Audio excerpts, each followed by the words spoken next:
How beautiful is that building? Good morning to all my friends and family, and welcome to this episode of Jim's 5 a.m. Club. What I'd love to do this morning is go through a book, and the book that I had in mind for today is entitled The Sovereign Individual, Mastering the Transition to the Information Age, a book that was published on the 26th of August 1999 by a dual authorship of James Dale Davidson and Lord William Rees-Mogg.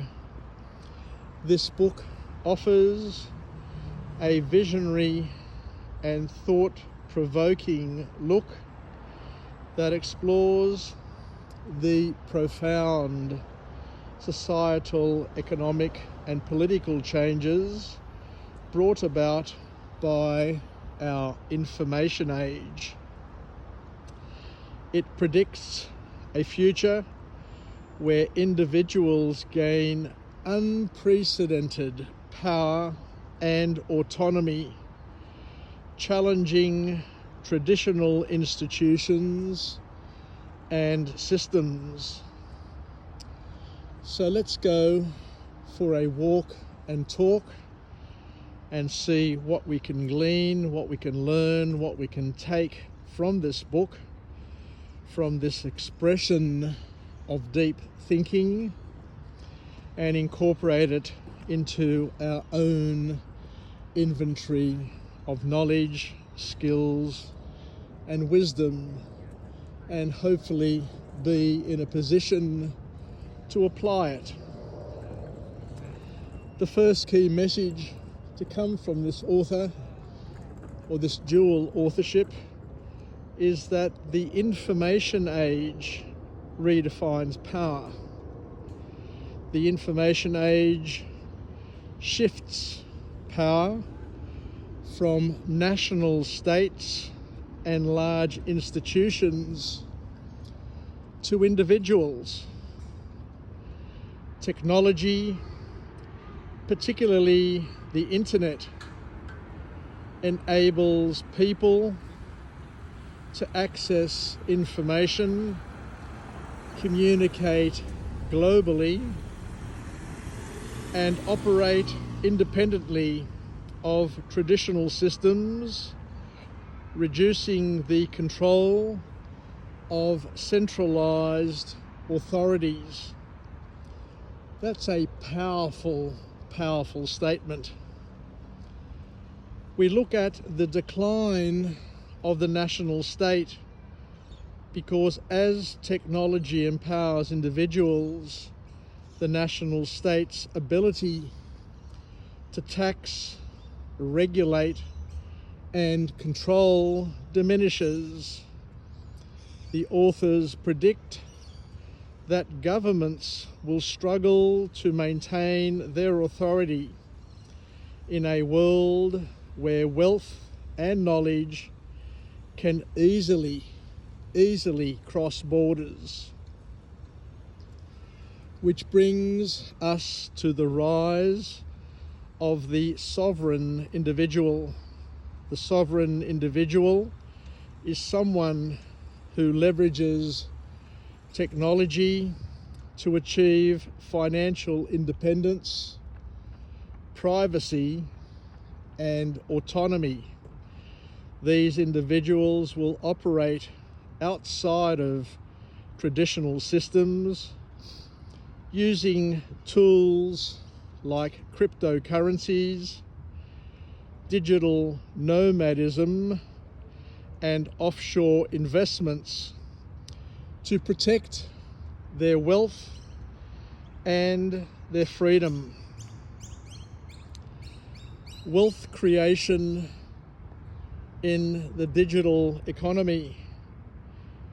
The information age creates new and unprecedented opportunities for wealth creation through things known as digital assets, intellectual property, and online entrepreneurship. The authors emphasize the importance of adopting and adapting to these new economic realities to thrive in this new and evolving digital economy. The importance of privacy in a world where governments and corporations increasingly monitor individuals.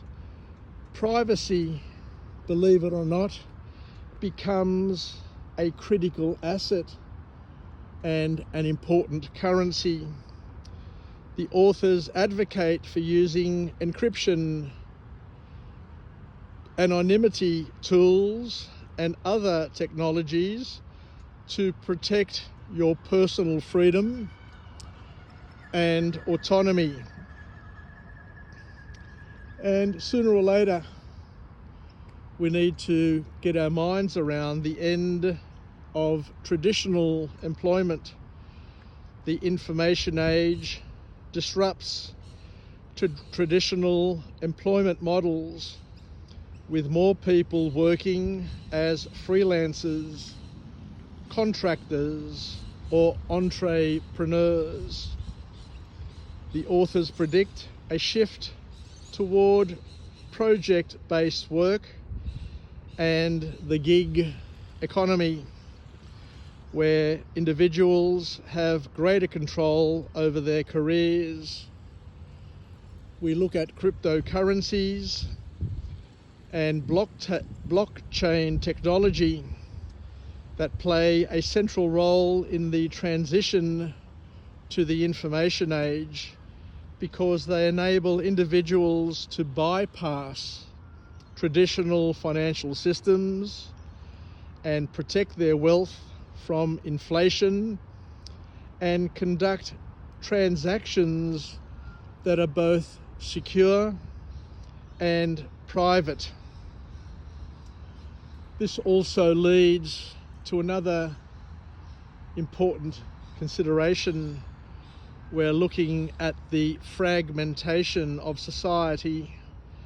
As individuals gain more autonomy, society may fragment into smaller, decentralized communities based on shared values and interests.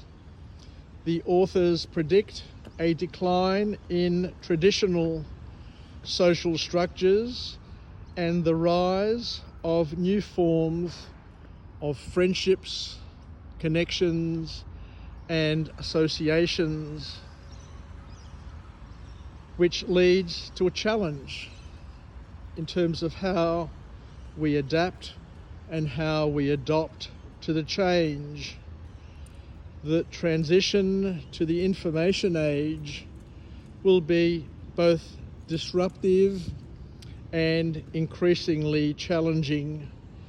The authors stress the importance of adaptability, lifelong learning, and embracing new technologies to navigate this most rapidly changing world.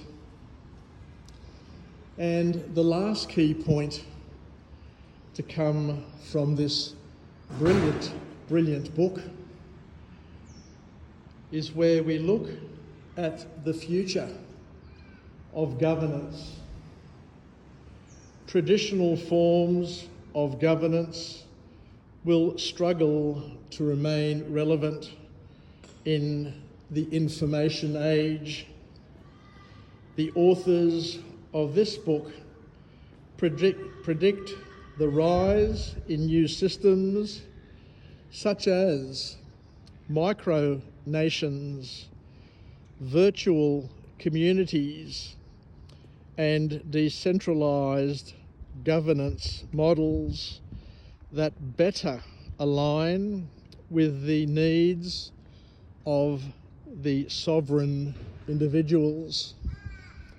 So thank you very much for joining me on this episode of Jim's 5 a.m. Club this morning on this glorious, absolutely glorious Sydney autumn morning, where I come to you from the absolute centre of the main quadrangle here at Sydney University. Take care and bye for now.